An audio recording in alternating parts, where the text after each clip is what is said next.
Hello and welcome to the Brother Slim. Here we are with I don't know if it's a surprise update or not, but a Enormity update today, which is exciting. So we'll dive through and see what update number 29 has to do.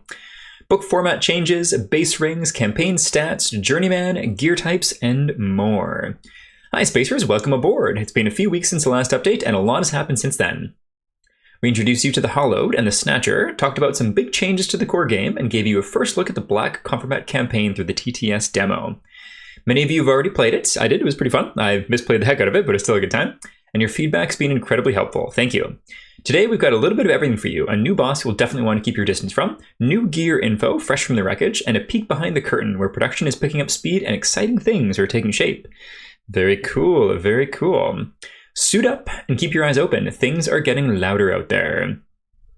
In the pipe 5x5 production update. Work continues on all fronts. I think this is a new piece of art here too. Looks good. The design team is now elbows deep in the connective tissue of the game, the systems that quietly shape entire missions and determine how different mechanics work together. Some have been in motion for a long time, and it's satisfying to finally see things snap into place. QA, as always, is in the thick of it. The testing queue is long, but progress remains steady. More and more content is making the jump from draft to playable, then from playable to tuned. Bugs are caught, edge cases adjusted, strange loops identified and fixed. And through it all, the core systems are holding strong. Good stuff. On the narrative side, the Shepherd is coming alive. Discoveries are being slotted, dialogues unfolded, and story fragments are forming a cohesive whole. Production work, as mentioned, is picking up speed. Miniatures are being molded, and we've narrowed down component counts and started to block out book layouts. And with that, we've made a key adjustment. Some of the earlier oversized formats for storybooks looked great, but they ate up table space and broke the flow of play. That's why we made a change. Location books will remain large and square. In fact, they'll grow slightly to improve readability and help exploration. But the Mythos books and the rulebook are shifting to the standard format, A4 like ATO and Kingdoms Forlorn. They're easier to use and flip through mid-session, and all the content will remain the same, and it will be more practical to use. To the delight of many of you, we've decided to remove one component, the tack scanner. Okay, we'll get into this in a sec. I think this change is really good. It was one of my pieces of feedback actually from the original demo, was like, it was going to be a huge table hog, and part of the idea of the game was that it wasn't going to be a huge table hog, but having, I think, 4 massive giant square books it makes things huge. So that sounds good to me. And it's still probably going to take up a fair bit of space, but that sounds like a welcome change in my book, and I'm here for it. Scanning cards had promise and created tension early on, but that tension didn't last. Across both extensive testing and your feedback, a clear pattern has emerged. Inserting cards into the scanner quickly became repetitive, slowed down the game, and stole focus from the more exciting parts. The tack scanner just wasn't living up to the rest of the game, so we're letting it go and freeing up space for better components, like base rings. Interesting. So in my limited playtesting, I think I've played 5 or 6 sessions all in all. I quite enjoy the scanner, and I like the idea of it in physical form, but over the scope of a long campaign, I could see that for sure. So cool that that's feedback that they're taking to heart. Like base rings as far as new components, we're adding 4 base rings in different colors for spacers, designed to make it easier to keep track of who's who, especially during the early stages of the game, when everyone is wearing similar standard EVA suits. That's awesome. For ATO, it's really easy once you get like the more exciting Titans, but it's really easy to mix them up with the base ones, even though the models are quite distinct. They're just basically semi-nude people. So that sounds great. It's something I actually want to do for what's the other game I play a lot? Kingdom Death is actually have some base rings for it too. I saw it's something that Big Deno does, and it's just nice and clear. So that sounds good. It's a small addition, but it makes a big difference. We're also including 5 numbered base rings for unique intruders. This idea came directly from our QA team. Being able to quickly distinguish between intruders, especially of the same type, turned out to be crucial, especially during crowded and fast-paced excursions. That sounds good to me. If I remember correctly, before this tweak, it was like on the intruder sheet, which was, I think, originally on that giant big square, which again, it just feels so excessive. You'd have to put like the unique intruder card on a specific number on the intruder sheet. And so this just feels way more streamlined and takes up way less space. So that is good to me. Each change we make is meant to remove noise from the signal. The result, a game that flows better, hits harder, and stays with you longer. Good stuff. Gotta track them all. Campaign stats. Some decisions leave immediate marks. Others influence the game slowly, shifting the way the Shepherd perceives you and how the world starts to respond. Campaign stats reflect that drift. With each session, each encounter, each mission, they begin to weigh in and define what your team is becoming. Sometimes changes in your stats will open paths forward, a paragraph you wouldn't have seen otherwise, a boss that moves and acts differently, a mission that wasn't available before and may never be again if you miss your window. Each campaign emphasizes different forces. Dark Side of the Sun leads into light and zeal, Black Compromat has dark and nihilism, while Three Laws of Heresy introduces mechanical altar and organic altar. None of them promise safety, only consequences. Oh, interesting. So mechanic altar and organic altar. My assumption there, just with the phrase alter, is like alter ego or alternate personality kind of thing. So, oh, fun. Sweet. That sounds really interesting to me. Also, this picture I think we've seen before, but it is creepy as heck nonetheless. And it's not just your team that changes, it's the Shepherd itself. The Shepherd itself reacts. When light floods the ship, shadows recede. Radiation becomes easier to endure. But with visibility comes exposure, and not everything that sees you will hesitate. When dark spreads, silence grows. All movement becomes harder to track. Familiar rooms assume unfamiliar shapes. NPCs begin to shift with the environment, their tone changing, their loyalties flickering like failing lights. Each spacer also has 2 personal stats. Transcendence reflects how much of the deeper forces they've begun to grasp, and Inner Dark, which marks how much those same forces have begun to take notice. These aren't just background flavor. These 2 stats shape adventures, influence gear, and may determine whether a spacer recovers or disappears for good. Once a stat crosses a specific threshold, something stirs, a unique event unfolds, a choice demands to be made. And if you survive that choice, the cap breaks, allowing you to delve deeper into the system it governs. Most of the most powerful gear, strange mechanics, and bizarre story branches are tied to those moments. Sometimes you'll feel the pressure building long before the consequences arrive. At other times, it'll hit you with no warning at all, but either way, the shift is already underway. And you didn't just change the ship. The ship changed you. Atomic Pilgrim, the Journeyman. So kind of like bug jellyfish thing.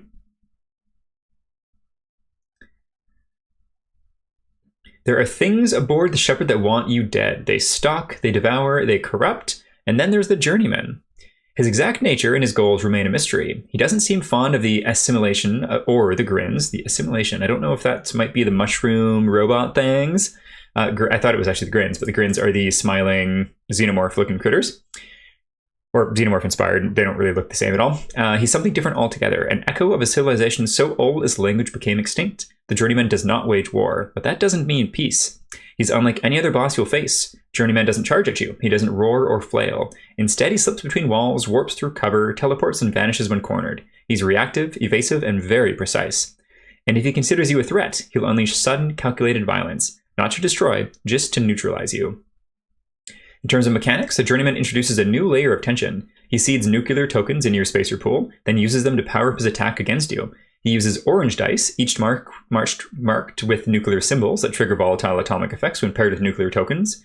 But the most dangerous element isn't what he brings, it's what you have. Radiation. The more you build it up, the more he can hurt you with it. It doesn't just hurt, it detonates, cracking your body open from within. He's especially powerful against teams whose light stat is high. That narrative connection matters. The story you build feeds into the way he behaves. If your team leans into light, if you embrace that energy, the shrewd Journeyman will make use of it to power his nuclear attacks. And there is a sculpt from the mini, which looks really, really good. Again, won't expect all of that detail in the actual physical mini once it's all done, but as far as sculpts go, this looks awesome. What makes him even more unpredictable is his restraint. The Journeyman doesn't attack unless provoked, but the definition of provoked can change. Maybe you stepped too close, maybe you cleared a corridor he planned to use somehow, or maybe you just shone too brightly. When the Journeyman's patience ends, he'll bring the full weight of atomic manipulation down on your team. Still, he's not invincible. You can corner him and force him to fight, but if you do, you'll begin an encounter that doesn't play out like a boss fight. It plays out like a malfunctioning reactor. Interesting. When it's over, whether you win or lose, you'll be left with questions. Why was he even here? What was he running from? And what did it cost him to be seen? Interesting. Fun little teaser of the fight. Obviously, they're not showing any of the components or the actual mechanics. Well, they're hinting at the mechanics, but not actually showing any card play or anything like that. That's still cool, though. Tools of survival. Not all weapons work the same way, and not everything aboard the Shepherd can be killed the same way. Every piece of gear belongs to one of 4 types, each defined by how it deals damage, how it interacts with enemy physiology, and how it reshapes the flow of battle. Choosing your loadout isn't just about what hits hardest, it's about what hits right. Kinetic, direct, brutal, reliable. When all else fails, hit harder. Kinetic weapons are the most common tools of survival aboard the Shepherd. Blunt trauma, high caliber rounds, rivet bursts. If you need solid damage without fancy effects, kinetic weapons are your best bet. These don't come with fancy tricks or elemental effects. What kinetic weapons do have is raw stopping power. And when intruders get close, that's exactly what you want. Cool. Thermal heat and cold weaponized. The temperature aboard the ship already swings from freezing to void to engine deck inferno. Thermal weapons turn that chaos into an advantage. They specialize in area effects, strike one target but damage all enemies nearby too, with fire, plasma, or instant cryo. They can leave intruders stunned, panicked, or simply burned out of existence. The range of these weapons tends to be shorter, but that just means you're close enough to feel the heat. Like showing the assets here too, so just kind of an example of some sort of probably heat fiery torch thing, just judging from the, oh yeah, it's like a hot laser poker looks like. And then some sort of cryo weapon, maybe?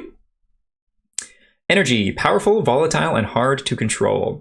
Energy weapons come in many shapes, arcing lightning, charged coils, even refined laser fire. But what binds them together is instability. Energy weapons hit hard, sometimes absurdly hard, but they overheat, drain charges, or flicker under pressure. The upside, nothing disables a cybernetic horror faster than a voltage spike through the core. Cool, so just kind of example, energy weapons are good against the synths. Can't remember the actual term, androids, robo fellows.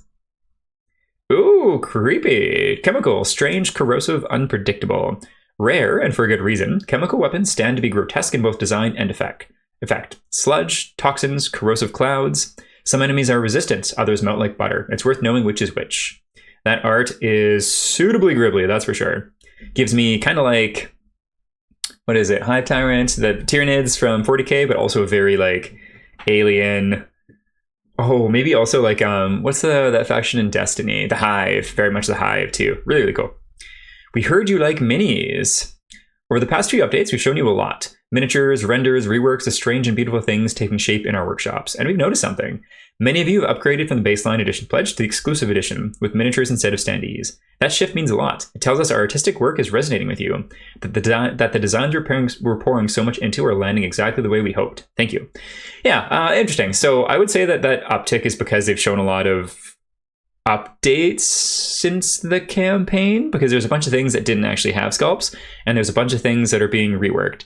Unlike the last ATO campaign, I don't think there's a huge amount of feedback on some of the sculpts. Some of them, in my opinion, were definitely stronger than others, but like the Preacher guy, it was super average kind of sculpt. Nothing wrong with it, but not super inspired if you ask me. But what they're doing with it now is really, really evocative and really, really cool. So it's kind of funny. Like they have a lot of stuff ready to go for their campaigns, but there's so much dev work that goes on after the campaigns that I think if they had some of that work done ahead of time, I think it would increase their funding right off the get-go with things like this. So like, obviously they're working on a lot of stuff and they only have so much staff, and the staff has to work on whatever they can work on. But yeah, how polished the sculpts end up getting after the campaign, like I feel like that should be done ahead of the campaign. And I think it would result in a higher funding, because they've kind of plateaued around like the 1 million to like 1.2 or 3 million recently, at least. Last couple campaigns or just one? I think that was Enormity for sure, and then Kingdoms for Loan was about that. I think ATO Sins of Heracles was more. I think that campaign should have been even more than it was, though, for different reasons. Anyways, bit of a tangent there, but yeah, so I think it makes sense that they're seeing a rise here, because they put in so much work on the sculpts and minis from what was actually around during the campaign. So it makes sense, and I kind of would like to see them translate this train of thought to having that level of preparation before the campaign. For this campaign, I checked it right at launch, and they still had some weird placeholders and stuff that were present on the campaign that they quickly fixed, but still like placeholders present before, like leading up to launch, like that close, like when it's already launched was kind of iffy. And then a surprising amount of things that were either work in progress or not finished asset wise, visually at the beginning of launch, which most were updated throughout the campaign. But like, yeah, I feel like those things could be finished ahead of time, and I think it would help their success. Anyways, random kind of rant over there. Let's keep going. It's awesome that everything is resonating, though, because the work they are doing is really looking good. Okay. And if you're still on the fence about upgrading your pledge, if anything you've seen lately caught your eye, this might be a good time to take a closer look. Our Enormity minis have come a long way. Yep. They anchor the table, set the tone for every scene, and bring the world into focus. With every new sculpt and refinement, they're becoming a more integral part of the experience, tactile and immersive. They're built to last and to be joy to paint. Yeah, so I, for the last couple of months, have been on the fence about whether I was going to downgrade to the standees or keep the minis. I think I'm going to keep the minis, and part of it is seeing some of the unboxings for Kingdoms Forlorn. oh my goodness, like the minis in ATO, there's nothing wrong with them. They're fine, and some of them are quite good. The minis for KF look really, really good. So I think that'll continue to be the case for the future projects, and definitely the case here. So I'm going to keep mine. You'll find the option to upgrade your pledge in the pledge manager here. Thank you again. We won't waste it. We won't waste your trust. Kingdoms Forlorn transmission interruption. Before we wrap things up, a quick detour through KF. Tomorrow, a short update will go We shared 2 learn to plays. Good stuff to help new knights step in their roles, as well as shipping news for those still awaiting their deliveries. Yep, so leave them a review if you're keen on it. So just gonna skip past that. I don't think it's as important. More systems are locking into place, more pieces starting to move, and the ship is beginning to feel alive in all the right ways, and in some of the wrong ones. In the meantime, if you haven't already, visit our Discord to talk theory, share feedback, or just lurk the Reactor Glow. I'm a lurker there for sure. I think I've said like 2 messages ever. And if you haven't tried the tabletop sim yet, now is the perfect time. The first scenario is waiting for you, and so is the Learn to Play video. You'll find it here. We'll see you on the Shepherd. Stay sharp, stay strange. Good stuff. I don't know if Marson does these updates or not. I think not, but whoever does them does a good job. They're not quite the same tier of updates that Marson can do, but I love and I really, really appreciate the fun, snappy subtitles that they include. So like, gotta track them all. Like they're all pop culture references basically. That one being Pokemon. I don't actually know Atomic Program. Tools of Survival I don't think is specifically one, but yeah, there's all of the updates that they've done post campaign, or at least the last couple have included things like that, and it's just a fun little thing. And I see you. Heck yeah, to fun little nods. Was there anything else I wanted to say too? I mean, I don't think so. This update isn't as exciting as some of the ones we've had recently, but they've also been like the juicy ones where, hey, check out all this new art and all these new sculpts, which is always fun. The little intro about the Journeyman is cool, but there's not a huge amount of details to it. It's not like a true proper overview with any sort of like actual card mechanics and examples of play and such. So cool, but I feel like this is a softer update than the last couple, so I'll be curious how things continue to develop. But anyways, that is all for now. Thanks for tuning in, and we'll catch you next time. Bye!